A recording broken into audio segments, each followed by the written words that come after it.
திமுக விரட்டுறதுக்கான அலை இருக்குது. ஒட்டுமொத்த திமுக எதிர்ப்பும் அதிமுக வரும்னு சொல்ல முடியாது. மக்களால் டெலீட் செய்யப்பட்டவர்கள் சொன்னார். ஒரு பாஜகவோட பி டீம் நம்ம சொல்லியிருந்தோம், இது கரெக்டாக போயிடுச்சு. பாஜக தாவேக்கா சரியா ஒர்க் அவுட் ஆகாதுப்பா, நாங்கள் சீரியஸாக போயிட்டு இருக்கு, நீங்கள் காமெடி பண்ணாதீங்க. சிபிஐ மூலமாக ட்ரை பண்ணி ப்ரெஷர்லாம் பண்ண பார்க்குறாங்க. சாதக பாதகங்களை தாவேக்கா ஆராய்ஞ்சிருக்காங்க. இப்போ டேமேஜ் பண்ணுறதுக்கு என்ஃபோர்ஸ்மெண்ட் அது இதுன்னு எடுத்து விடுவாங்க. அவங்க வெற்றி பெறது ரொம்ப ஈஸி என்ன கேட்டால்.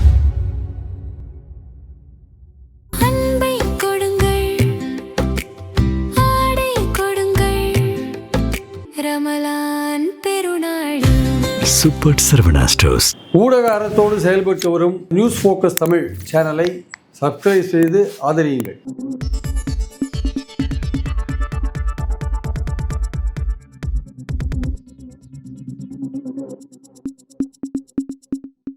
நமது நேயர்களுக்கு வணக்கம். இன்றைக்கு நம்முடன் அரசியல் பேசுவதற்காக மூத்த பத்திரிகையாளர் திரு பிரியன் அவர்கள் இணைந்திருக்கிறார். சார் வணக்கம். வணக்கம் சார். அதிமுக இடையில விஜய் ரொம்ப அட்டாக் பண்ண ஆரம்பிச்சாங்க. நம்ம பார்த்தோம், பயங்கரமாக அட்டாக் பண்ணாங்க. கரூர் விஷயத்தில் நீங்கள் தான் காரணம் அப்படின்னு சொல்லி அட்டாக் பண்ணி பேசிட்டாங்க. குறிப்பாக கடம்பூர் ராஜ் நீங்கள் சில சினிமா சார்ந்த சில தேவைகளுக்காக எங்கள்கிட்ட கை கட்டிட்டு உட்காந்துருந்த வீடியோஸ்லாம் எங்ககிட்ட இருக்குது, உங்களுடைய பலம் என்ன பலவீனம் என்னன்றது எங்களுக்கு தெரியுன்ற அளவுக்கு நிறைய பேசினாங்க. திடீர்னு கடம்பூர் ராஜ் என்ன சொல்கிறாருன்னா திமுக வீழ்த்துவது தான் அதிமுகவோட கொள்கை, அதையே தான் விஜய் வச்சிருக்கிறாரு. இப்போ நாங்கள் 2 பேரும் ஒன்றா சேர்ந்து பயணிக்கிறது எங்களுக்கு ஒன்றும் பிரச்சனை இல்லை, விஜய் எங்கள் கூட வந்தால் தூக்கி தோல் மேலே வச்சு கொண்டாடுவோம் அப்படின்ற அளவுக்கு டோன் மாறுது. எப்படி புரிஞ்சுக்கலாம் அந்த வார்த்தைகள் மூலமாக, அந்த செயல் மூலமாக என்ன அரசியலை புரிஞ்சுக்கலாம்? விரக்தியின் வெளிப்பாடு வேற என்ன இருக்குது, வின் பண்ண முடியுமான்னு டவுன் இருந்துச்சு. அதாவது அவங்க என்ன நினச்சாங்க, திமுக கூட்டணியில் காங்கிரஸ் இருக்காது, காங்கிரஸ் வெளில வந்துடும். ஸோ பெர்செப்ஷன் ரேஞ்சில் காங்கிரஸ் இல்லைன்னா திமுக கூட்டணி பலவீனமாயிடும், அந்த தோக்கடிக்கு ஈஸி நமக்குன்னு அவங்க நினச்சாங்க. அவங்க எதிர்பார்த்ததுக்கு வர காங்கிரஸ் திமுகவோட போயிட்டாங்க. அதுக்கப்புறம் தான் அந்த விஜயோடைய சேர்கிற விஷயம் அதிகமாச்சு. ஆக்சுவலாக அதிமுகவுக்கு ஏற்கனவே விஜயோட சேரணும்னு ஒரு எண்ணம் இருந்தது, அது அவர் ரிஜெக்ட் பண்ணிட்டார். யார்? விஜய் ரிஜெக்ட் பண்ணிட்டார். ஏன்னா அவர் நான் தான் முதலமைச்சர்னு வந்துட்டுருக்கார். அவர் அதிமுக எனக்கும் திமுகவுக்கும் போட்டின்னு சொல்லிட்டு இருக்கிறது விஜய் அதிமுக ஏற்றுக்கிறது ரெடியாக இல்லை. நாங்கள் சீரியஸாக விளையாடிட்டு இருக்கோம், நீங்கள் நடுவில் காமெடி பண்ணாதீங்கன்னு அதிமுக பற்றி தான் அவர் சொன்னார். 2-3 கூட்டத்துக்கு முன்னாடி அதிமுக பற்றி தான் சொன்னார். நாங்கள் சீரியஸாக போயிட்டுருக்கு, நீங்கள் காமெடி பண்ணாதீங்கன்னு. மக்களால் டெலீட் செய்யப்பட்டவர்கள்னு சொன்னார். யாரை? பாஜக அதிமுகவை டெலீட் செய்யப்பட்டவர்கள்னார். ஸோ அந்த மாதிரிலாம் சொல்லியிருந்தவர் அவர் திமுகவுக்கு தாந்தாங்க திடீர்னு ஒரு கட்டமைச்சு அதில் போயிட்டுருக்கார். உண்மையிலேயே அவர் ஜெயிப்பாரா மாட்டாரா, அவருக்கு என்ன ஓட்டு வரும்னா இன்னொரு கேள்விக்குறியான விஷயம். ஆனால் அவர் நம்புறார், நம்ம திமுகவை வீழ்த்திடுவோன்னு அவர் நம்புறார். இவங்களுக்கு என்ன பயம் வந்துடுதுன்னா, சரி காங்கிரஸ் திமுக கூட்டணியில் இருக்காதுன்னு நினச்சோம், அது திமுக கூட்டணி வந்துச்சு. காங்கிரஸ் தாவேக்காக்கு போகுன்னு நினச்சா அது போய் ஓட்டை பிரிக்குன்னு பார்த்தோம், திமுகவுக்கு போகிற ஓட்டை பிரிச்சுனா நல்லதுன்னு பார்த்தோம். கடைசியில் அவர் காங்கிரஸ் திமுகலேயே இருக்குது. இப்போ கிட்டத்தட்ட மைனாரிட்டி ஓட்டு முழுக்க திமுக அணிக்கு தான் போகும், அது விஜய் நோக்கி கூட போகாது காங்கிரஸ் இருக்கிறதுனால. அதனால் இப்போ காங்கிரஸ் அணி தோக்கடிக்கு கஷ்டம். இப்போ நமக்கு ஒரு சப்போர்ட் தேவை, நம்ம கூட்டணி பலமாக இல்லை அப்படின்ற கீழே ஏடிஎம்கேல யாருமே போட்டி போடுறதை பற்றி ஆர்வமே காட்டல சார். அதாவது அவங்க ஏதோ பணம் கட்டினாங்களே தவிர, அதெல்லாம் தலைமை கழகத்துலேருந்து சொல்லி பணம் கட்டினாங்களே தவிர, யாருக்குமே நாங்கள் வின் பண்ணுவோம் அப்படின்ற நம்பிக்கையே இல்லை. ஆக்சுவலாக அதாவது எடப்பாடி என்ன நினைக்கிறாரு, திமுக மேலே விருப்பம் இருந்தால் மக்கள் அதிமுக தான் ஓட்டு போடுவாங்கன்னு நினைக்கிறார். அது உண்மைதான், கடந்த காலத்தில் உண்மைதான். இந்த தேர்தல் அது கிடையாது. இந்த தேர்தலில் திமுகவுக்கு எதிர்ப்போட்டுகள் பிரியறதுக்கான வாய்ப்புகள் நிறையா இருக்குது, விஜய் நோக்கி போகிறதுக்கான வாய்ப்புகள் நிறையா இருக்குது. அதனால் ஒட்டுமொத்த திமுக எதிர்ப்பும் அதிமுக வரும்னு சொல்ல முடியாது. அப்போ அதிமுகவும் பலமாக இல்லை, அது பாமக பிளவுபட்ட பாமக வச்சிருக்கு. தினகரன் ஓட் பேங்க் கொண்டு வர டவுட்டாக இருக்குது. ஏன்னா அவருடைய ஓட் பேங்க் சசிகலாவோடையும் ஓபிஎஸோடையும் போகிற ஓட் பேங்காக இருக்குது. ஸோ அந்த மாதிரி இருக்கும்போது பாமக பிளவுபட்டு இருக்கிற சூழலில் தினகரன் ஓட் பேங்க் சரியாக வராதுன்ற சூழலில் இவங்களுக்கு அதிமுகவும் ஒற்றுமையாக இல்லை, பலமாக இல்லைன்ற சூழலில் இவங்களுக்கு வெற்றி பெறுறது எப்படின்னு தெரியல. அது வெற்றி பெற முடியுமான்றது ஒரு பெரிய டவுட்ஃபுல்லாக இருக்குது. அப்போ இவங்களுக்கு ஒரு துணை தேவையாக இருக்குது. அப்போ துணைன்னா தாவேக்காவை பிடிக்கணும். இப்போ நடுவில் அட்டாக் பண்ணியாச்சு. கரூரில் ரொம்ப ஓவராக சப்போர்ட் பண்ணாங்க. கரூரில் ஓவராக சப்போர்ட் பண்ணி கடைசியில் டொம்முன்னு கீழே போட்டானுங்க. இப்போ அவரை எதிர்க்கிறானுங்க. ஏன்னா அவர் இவங்களை பற்றி விமர்சனம் பண்ணார்ல, அடிமை கூட்டணி அது இதுன்னு. அதனால் இவங்களுக்கு கோவம் வந்துருச்சு. அதனால் அவரை விமர்சனம் பண்ண ஆரம்பிச்சிட்டாங்க. இப்போ அவர் என்ன நினைக்கிறாரு, விஜய் நினைக்கிறாரு, நம்மளை பற்றி எல்லாரும் பேசட்டும், நல்லது தான், நம்ம ஒரு சக்தியாக இருக்கும் தமிழ்நாட்டில் தெரியுது, அது எல்லாருக்கும் தெரியுது, அதெல்லாம் அவங்க என்ன வேணால் பேசிட்டு போட்டு நம்ம அமைதியாக இருக்கலாம், நம்ம தனியாக இருந்து நம்மளுடைய ஸ்ட்ரென்த் எவ்வளோன்னு தெரிஞ்சுக்கணும் முதல்ல, அதுக்கப்புறம் அடுத்த தேர்தலில் நம்ம இது பண்ணலாம், நம்மளுடைய பாலிடிக்ஸை பண்ணலாம்னு அவர் நினைக்கிறார். இவங்க என்ன நினைக்கிறாங்க, பாஜக என்ன நினைக்குது, எப்படியாவது தாவேக்காவை சேர்த்துடலான்னு சிபிஐ மூலமாக ட்ரை பண்ணி ப்ரெஷர்லாம் பண்ண பார்க்குறாங்க. பாருங்கள், நாளைக்கு வர சொல்லிட்டாங்க பாருங்கள், மறுபடியும் அவங்க டைம் கேட்ட கூட நாளைக்கு வர சொல்லிட்டாங்க. அவங்க என்ன சொல்கிறாங்க, நீ எப்படியாவது எங்கள் கூட்டணிக்கு வந்துருங்க, எங்கள் கூட்டணிக்கு வந்துட்டீங்கன்னா நம்ம வெற்றி நிச்சயம்ன்ற மாதிரி சொல்கிறாங்க. பாஜகவுடைய பிளான் என்னென்னா, சப்போஸ் தாவேக்கா வந்து வச்சுக்கோங்க, தாவேக்காவுக்கு நீங்கள் 50 சீட் கொடுக்கணும். கொடுத்தீங்கன்னா வந்து அதிமுக போட்டி போடுற தொகுதி எண்ணிக்கை குறைஞ்சிடும். தொகுதி எண்ணிக்கை குறைஞ்சா நீங்கள் கூட்டணி ஆட்சின்னு தெரிஞ்சிடும். அது கூட்டணி ஆட்சின்றது அவங்க பாஜகவுடைய விருப்பம். ஸோ அதிமுகவை கூட்டணி ஆட்சிக்குள்ளே கொண்டு போகிறதுக்கான ஒரு பிளானாக அதை கொண்டு போகிறாங்க. ஆக்சுவலாக தாவேக்கா வரணுன்றதை வந்து அதிமுகவை கூட்டணி ஆட்சிக்குள்ளே தள்ளி விடணும். ஏன்னா நீங்கள் தாவேக்காவுக்கு குறைஞ்சபட்சம் 50 சீட் கொடுக்காத வரமாட்டான், டெப்டி சீஃப் மினிஸ்டர் கொடுக்காத வரமாட்டான். அதில் பாஜகவும் சப்போஸ் ஆட்சிக்கு வந்தாங்கன்னா பாஜக அதில் பங்கு பெறும். மக்களுக்கு பார்த்தோன்னே தெரிஞ்சிடும், 130 இடத்துல தான் அதிமுக போட்டி போடுதுன்னா இது கூட்டணி ஆட்சி நோக்கி போகுது அப்படின்னு. அப்போ அவங்க அப்படி தான் நினைக்கிறாங்க. பாஜக அந்த இடத்துல கொண்டு வந்து அதிமுக வைக்கணும்னு நினைக்கிறாங்க.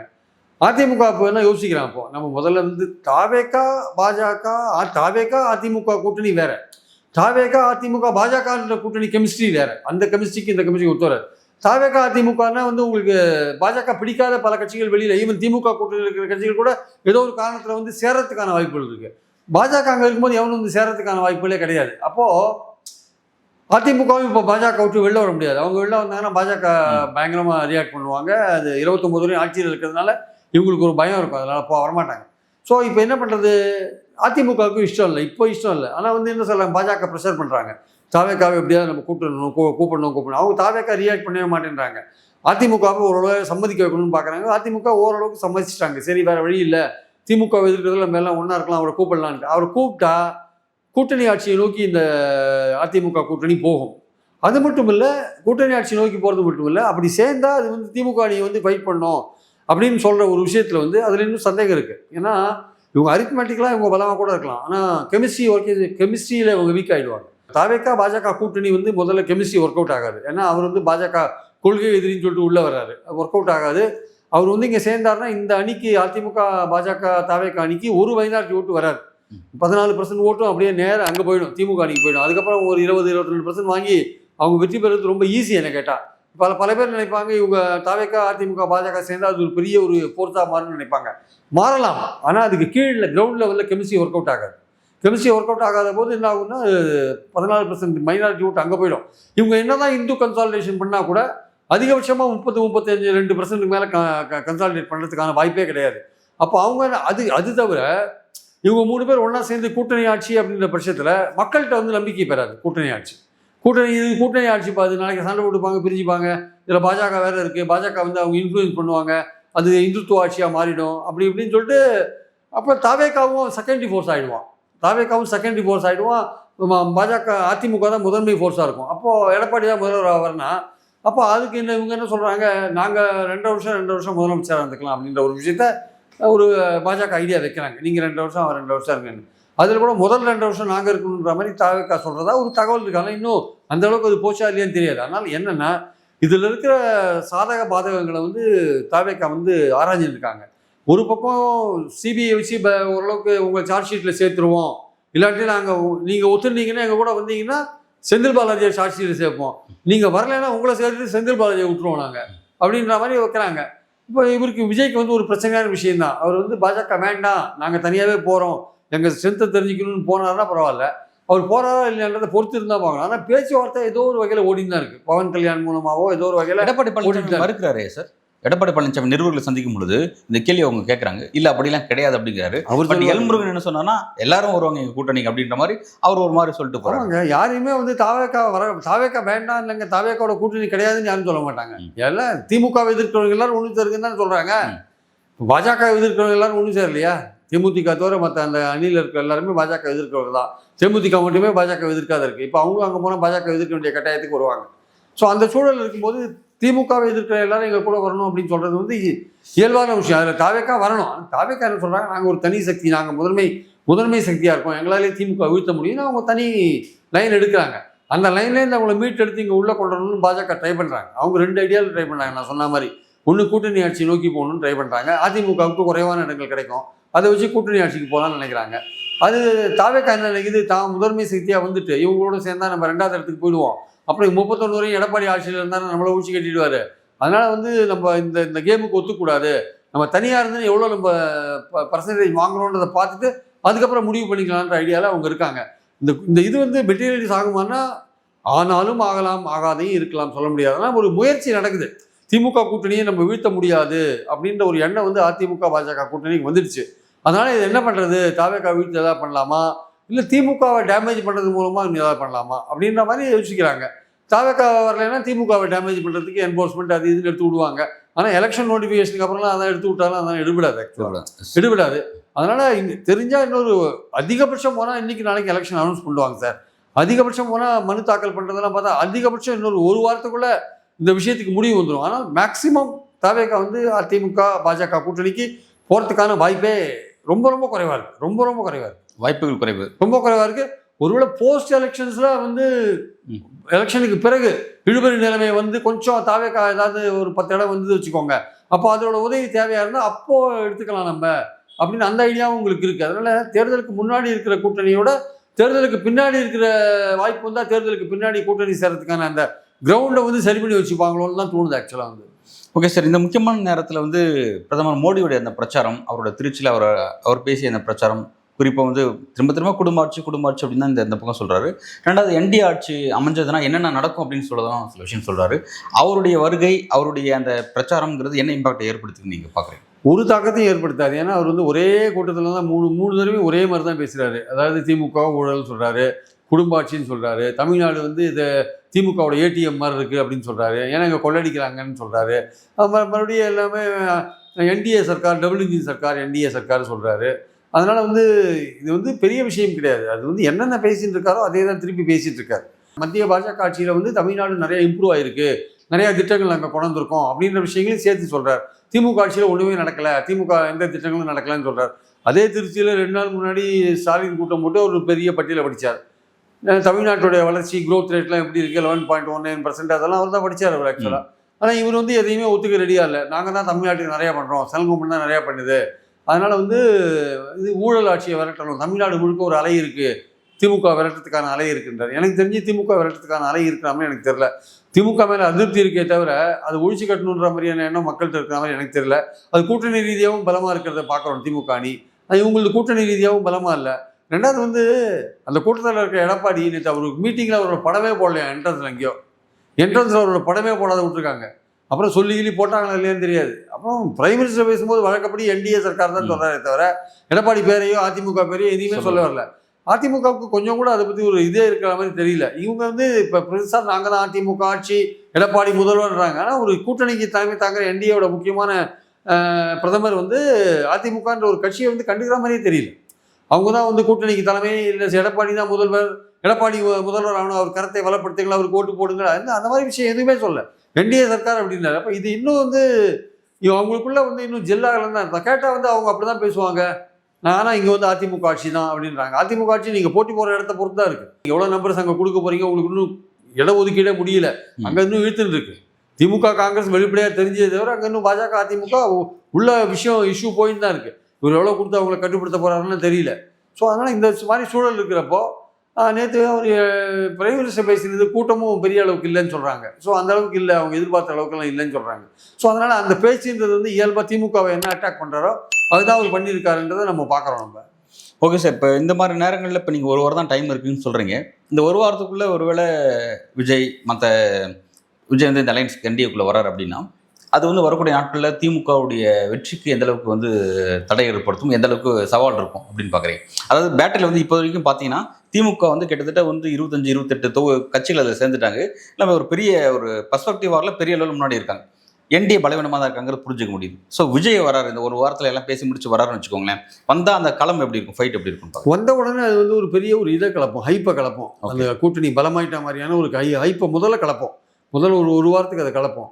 ஆனால் அந்த திங்ஸ் வந்து செட்டில் ஆக என்ன ஆகும்னா அது வந்து அந்த அந்த அந்த கூட்டணியோட கெமிஸ்ட்ரி மக்களுக்கு புரிய ஆரம்பிக்கும். எப்படி இவர் கொள்கை எதிரின்னு சொன்ன தாவேகா எப்படி அங்கே போய் சேர்ந்தார், இவர் பாஜகவோட பி டீம் நம்ம சொல்லியிருந்தோமே இது கரெக்டாக போயிடுச்சு, எல்லாமே ப்ரூவ் ஆகும்போது மக்கள் வந்து யோசிப்பாங்க, தாவேகான்ற கட்சி வந்து பாஜக கபலீகரம் பண்ணிடும், அதனால் விஜயை நம்பி ஓட்டு போடுறதுன்னு அர்த்தம் கிடையாது, என்றைக்கு வேணால் பாஜகவோட போயிட்டார், எதிர்பார்த்தபடியே பாஜகவோட போயிட்டார்.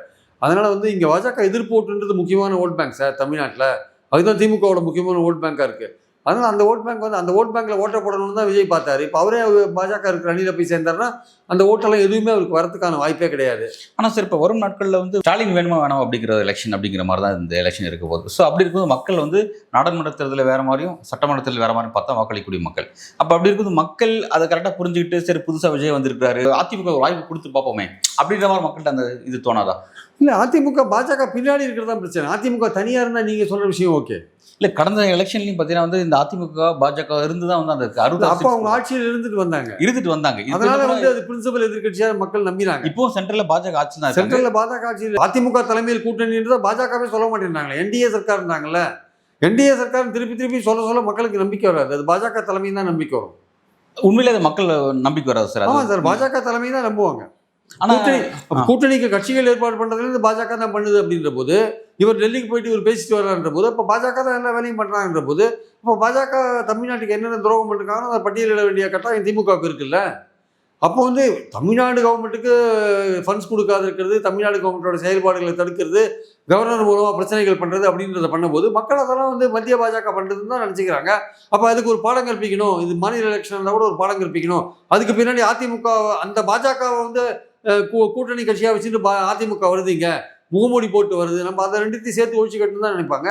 அதுக்கான பழிவாங்கல் தான் வந்து 2024 40-40 இவங்களுக்கு வெற்றி பெற்று மோடி தலைமையான பாஜக தோல்வியடை செஞ்சுட்டாங்க. ரைட், ஓகே, அது அதோட முடிஞ்சிச்சு. இப்போ சட்டமன்ற தேர்தல் இல்லை, இப்போ மக்கள் வந்து இதை இந்த ஃப்ரேமுக்குள்ள தானே பார்ப்பாங்க. இதையும் அதே கண்ணோட்டத்தில் பார்த்து இது வந்து இந்த அதிமுக பாஜகன்றது ஒரு கூடா நட்பாக போயிடுது. அது வந்து அதிமுக தாவேக்கா இருந்தது, இல்லை அதிமுக தனியாக இருந்து வச்சுக்கோங்க. அப்போ உங்களுக்கு இந்த குற்றச்சாட்டுலாம் அவங்க அதிமுக மேலே பெருசாக வராது. அசம்பிளி எலெக்ஷனாக வேறு இருக்கிறதுனால சரி திமுக அதிமுக அந்த கண்ணோட்டத்தை பார்ப்பாங்க. இவங்க இந்த எலெக்ஷன்ஸ்லேயும் பாஜகவோட போனது தப்பு. போன எலெக்ஷனில் கூட பாஜகவோட போயிருக்கலாம். அவங்க இந்த எலெக்ஷன் அவங்க தனியாக போய் தான் வச்சுக்கோங்க, தாவேக்காவோட அவங்க கூட்டணிக்கு வந்திருக்கும். தப்பு பண்ணிட்டாங்க ஆக்சுவலாக. இந்த தடவை பாஜகவோட போனது நினச்சா பாஜகவுக்கு ஏற்கனவே எதிர்ப்போட்டுகள் தமிழ்நாட்டில் நிறையா இருக்குது. காரணம் அவங்களுடைய செயல்பாடுகள் தான் காரணம். ஸோ அவங்க கூட போய் சேர்ந்த உடனே இவங்க பேரும் சேர்ந்து டேமேஜ் ஆகுது, இவங்களுக்கு போகிற ஓட்டு சேர்ந்து அடிபடுது. ஆக்சுவலாக வந்து அந்த ஒரு நெருக்கடி தான் இப்போ நீங்கள் அந்த ஒரு நெருக்கடி தான் அவங்க சந்திக்கிறாங்க ஆக்சுவலாக. ஓகே, இப்போ அந்த வரும் நாட்கள் அது வந்து விஜய் வந்தாலுமே அது ஜெல்லாகி ஒரு முதல் எடுத்தோடனே அது வந்து ஒரு பிரம்மாண்டமான கூட்டணி திமுகவுக்கு டஃப் கொடுக்கும்னு இருக்கும். அது ஒரு வாரம் 1.5 வாரம் ஆச்சுன்னா செட்டில் ஆகி சமமான போட்டின்னு வரும். கடைசி வாரத்தில் என்ன ஆகும்னா கிரவுண்டில் அந்த கெமிஸ்ட்ரி வேற மாதிரி ஒர்க் அவுட் ஆகும். மைனாரிட்டி ஓட்டு முழுக்க அப்படியே போகும், பாஜக எதிர்ப்போட்டுகள்லாம் அப்படியே திமுகவுக்கு போகும். அந்த மாதிரி மாறிடும் ஆக்சுவலாக வந்து களமே மாறிடும். Okay, right. இப்போ உங்களோட ப்ரெடிக்ஷன் அடிப்படையில் வந்து நீங்கள் பார்க்குறது விஜய் அங்கே போனாலுமே அது வந்து திமுகவுக்கு நல்லது. திமுகவுக்கு இன்னும் அந்த ஓட்டு கன்சாலிடேட் பண்ணுவாங்க. ஒரு விஜய் தனியாக நின்னா தான் திமுகவுக்கு கஷ்டம். எவ்வளோ ஓட்டை திமுக ஓட்டை பிரிப்பா தெரியாது. எவ்வளோ ஓட்டை பிரிச்சு எவ்வளோ தனியாக நிற்கிறது மூலமா 4 முனை போட்டியிலே டிஎம்கேக்கு வந்து டிஎம்கே தான் ஒரு பாயிண்ட் இருக்கு. ஆனால் அவர் அந்த 4-3 மாத்துறாரு அப்படின்னா, அவர் அங்கே போறாரு அப்படின்னா அது ஆட்டோமேட்டிக்காக டிஎம்கே நெருக்கடி தானே சார் மாறும். இல்லை, 3ஆம் மாற்றினாலும் அங்கே கெமிஸ்ட்ரி ஒர்க் அவுட் ஆகல. பாஜகவோட நீங்கள் சேரும்போது கெமிஸ்ட்ரி ஒர்க் அவுட் ஆகல. அதெல்லாம் பாயிண்ட். ரெண்டாவது கூட்டணி ஆட்சியின் இடத்துக்கு போறீங்கல்ல, யுவர் கோயிங் டு அனதர் இது இன்னொரு செக்மெண்ட்டுக்கு போறீங்க. கூட்டணி ஆட்சி தமிழ்நாட்டு மக்கள் ஏற்றுக்க மாட்டாங்க. நீங்கள் குறைவான இடத்துல போட்டி போட்டாலே மக்கள் புரிஞ்சுப்பாங்க. 2011 119 இடத்துல போட்டி போட்டார் திமுக, அடி வாங்கினார். நீ குறைவான இடத்துல போட்டி போட்டாலே மக்கள் ஒத்துக்க மாட்டாங்க. 80 வந்து 117 இடங்களில் போட்டி போட்டீங்க, அடி வாங்கினீங்க, மக்கள் ஒத்துக்க மாட்டாங்க. குறைவான இடங்களில் போட்டி போட்டால் அது கூட்டணி ஆட்சிக்கு போகுதுன்னு தெரியும். கூட்டணி ஆட்சி தமிழ்நாட்டுக்கு ஒத்து வராது அப்படின்னு ஸ்டாலின் சொன்னது உண்மைதான். அவன் மக்கள் நினைப்பாங்க இந்த மாதிரி கூட்டணி ஆட்சி வரும், பாஜக தாவேக்கா அது சரியாக ஒர்க் அவுட் ஆகாதுப்பா, நாளைக்கே இது புட்டுக்குது, பாதியே புட்டுக்கும், எதுக்கு அதுக்கு போடணும், ஸ்டெபிலிட்டி இருக்கிற திமுகவுக்கே போடுதுன்னு போடுவோம். நிலையான அப்போ திமுகவோட கோஷமே மாறிடும். கூட்டணி குழப்பம் வேண்டாம், நிலையான ஆட்சி கொடுக்கறதுக்கு திமுகவுக்கு போடுங்கன்னு அப்படி இதே மாற்றுவாங்க. அந்த ஒரு இடத்துல தான் டிஎம்கே அந்த இடத்துல டிஎம்கே ஸ்கோர் பண்ணும். ஓகே, நல்லது சார். இப்போ அடுத்த கட்டம் டைமென்ஷன்ஸ் எதை நோக்கி போகுது அப்படிங்கிறத பார்க்கலாம். 3 முனையாக மாறுதா அல்லது 4 முனையாக தான் எலெக்ஷன் சந்திக்க போகிறாங்க அப்படிங்கிறத பொறுத்து வந்து பார்க்கலாம் சார். நன்றி. தேங்க்யூ.